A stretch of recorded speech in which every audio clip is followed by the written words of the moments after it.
All right, YouTube. So this is going to be kind of like a mini roast of the Democratic Party, the current state of the Democratic Party. I just watched like about a minute of this segment from the Five on Fox, and it just showed some clips of like Cortez talking, Sanders talking, Elizabeth Warren talking, Bernie Sanders, that is, Crazy Bernie. And look, you got to give Crazy Bernie credit. He is still very, very energetic for his age, and he knows how to whip up a crowd. I mean, people still really like him. And also with Cortez, like, she's obviously kind of a thing now. People like her. You know, let's not lie to ourselves about that. Let's just go ahead and acknowledge that fact. I'm not saying that I like her, but it's just something that we're going to have to deal with. And if you think about it, you know, if you want to look at it this way, if that's the best they can do, then our chances of, you know, having a red country, not commie red, but a red Republican, that is, you know, our chances are better, I guess, if that's the leadership. It's not even so much that their leadership sucks, it's that their political philosophies suck. They have the audacity to lie to the American people. And lie by omission in a way, by basically saying that we need more social programs so you can be healthier. Or you can be safer. And basically just they'll feed you all these lies, you know. And you've heard the lies many times. The number one thing is healthcare. Look, folks, why do we need the government to get involved with healthcare? Why is that such a necessity for us? Here's really what I believe. There are a lot of social programs that, if you were to ask Americans, like, you know, oh, do you benefit from this, or would you like to see this? Basically, yeah, do you benefit from this? A lot of people were not benefiting from Obamacare, yet it continues to still be a thing. It's still there. They just got rid of the individual mandate. I think that means that there's also a business mandate. But the point is that all these silly ideas from the Democrats always lead to higher taxes. And then Elizabeth Warren comes out saying, well, she's lying on camera, as she always does. She's a liar. You know, Pocahontas is a bald-faced liar, sorry. And she talks about how Americans are still working 2, 3 to 4 jobs. How they're still, you know, they're just struggling to pay their rent and their bills.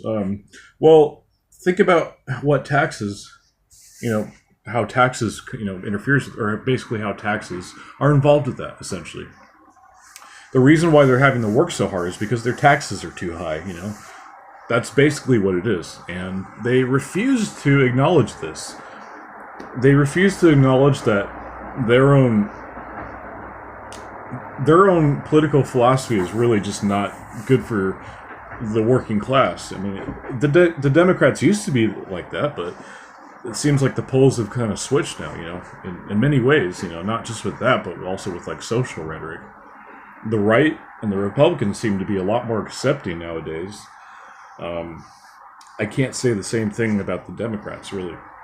It seems like they've gone back to their old ways.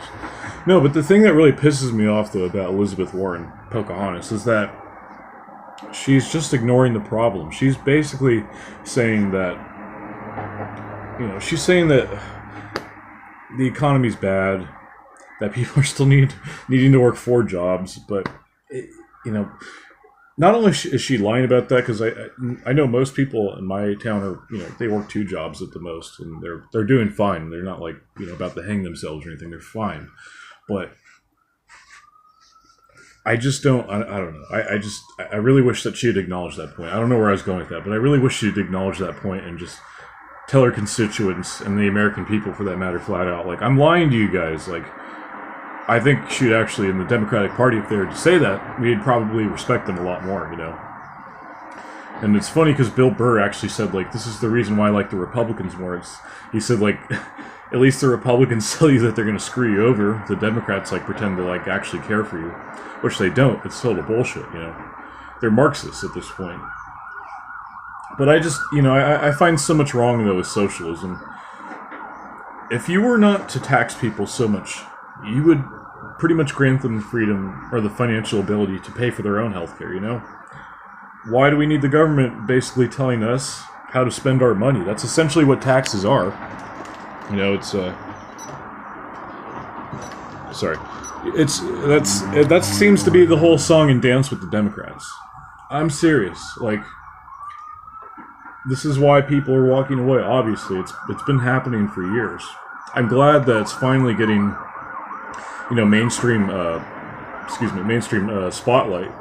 You know, but even then, like, you're never going to hear about that on CNN or The View or anything like that. They're never going to talk about that shit, you know, because it's a taboo subject to them. They're not, you know, willing to talk. They're not willing to talk about it, essentially, you know. And just, it's all about the lies, though. It's the lies that the Democrats tell that really bother me, you know. And I feel like if I were to, if they were to be more honest, not only honest, like, that would go a long way, obviously, but they need to be honest, but also, even better, they need to actually, like, listen to the American people and stop with this Trump derangement syndrome stuff. This is so out of control. It's so hyper partisan, you know. These Democrats are unwilling to applaud him on anything, and there's a lot of them. There's a lot of them in my town, believe me. And you know, they don't look at things like unemployment as a bad thing, you know, because they're always taken care of. You know, they're always hooked up with the special jobs, you know, through their connections, which is great. You know, but the minorities, meanwhile, you know, it's great that they're on the uprise. They don't care. They don't care that minorities are getting higher employment. That's, you know, for them, that's either one of two things. It's either like, oh, it was Obama's economy all along. He, like, laid all the foundation and everything. And then also, like, they're saying, like, oh, they're using it as a wedge issue. Like, it's basically like trying to call us, like they're basically saying that we're using them as tokens, I guess. I don't know. But I don't think it's a bad thing to care about minorities at all. It's not like we're pandering to them. We're basically just saying we want to make the economy better for you. Yeah, that's kind of how I feel, I guess. I feel as if, though, when I used to actually believe in the democratic philosophy, with during the Bush years, I feel like that was, you know, that was a really good opportunity for the Democrats to actually, you know, launch a good candidate, and they did with Obama. But Obama, with his shady past and everything, turned out to be a real weird guy, and kind of a, you know, just kind of a creep at that, you know, in my opinion. I look at Obama more or less as like a thug and a gangster, and I look at Trump more or less as a businessman, you know, more civil, I guess. And think about this for a second. What if Trump actually ran in 2008 and ran for the Democrats against Bush, or basically against the idea of the Republican Party? And what if we would have gotten this Trump train started a lot sooner? That would have been great. You know, we wouldn't be talking about walk away now, because the Democrats, in hindsight, would have done the right thing if they would have adopted Donald Trump as their candidate. I don't know why that didn't happen. I guess it was just Obama and I think it was probably Hillary Clinton and her influence over the Democratic Party. That seems to be the issue here. That's why Clinton ran as a Democrat and Trump as a Republican, because that's just the way the alliances worked out, I guess. And you know, basically with Clinton and you know, Bill and Hillary coming from the South, at the time it was primarily actually a Democratic region. You know, it was more like the Dixie Democrats. You know, they're a dying breed, though, for sure. I think they might have like a bit of a resurgence here, like with the Doug Jones election, beating what's his name, Roy Moore. Yeah, man, that was a weird election too. Yeah.